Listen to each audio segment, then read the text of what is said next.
Jérémy Brossard, rédacteur en chef adjoint du service politique, parce que la violence a été relativement bien maîtrisée hier par les forces de l'ordre. Ça s'est concentré sur une place seulement, mais il n'empêche qu'on peut se poser la question combien de temps ça va durer qu'une poignée d'individus sème le désordre comme ça sur l'espace public. Ça préoccupe forcément le gouvernement. Oui, évidemment, on était attentif du côté de l'exécutif pour voir la capacité de mobilisation un an après, jour pour jour. 28 000 manifestants selon le ministère de l'Intérieur, un chiffre qui peut être contesté par certains gilets jaunes, mais en tout cas, si on reste dans l'ordre de grandeur, évidemment, c'était nettement inférieur à ce qu'il y avait eu il y a tout juste un an avec 280 000 manifestants. Là aussi, c'est un chiffre du ministre de l'Intérieur. Donc c'est vrai que le mouvement ne se relance pas d'une certaine manière, ce qui ne veut évidemment pas dire que les frustrations, le sentiment de colère, les revendications ont disparu. Loin de là, elles sont toujours là, mais elles ne se manifestent plus comme elles se sont manifestées il y a tout juste un an sur la question très précise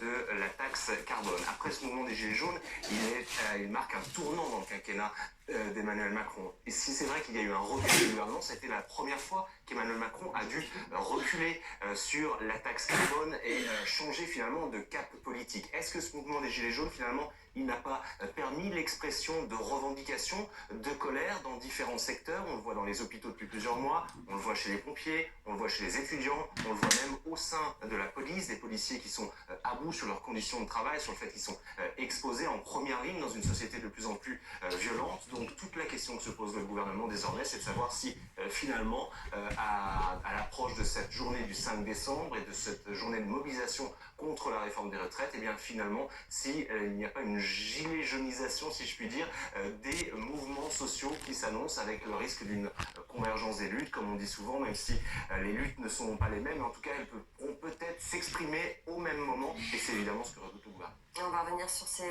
images d'hier.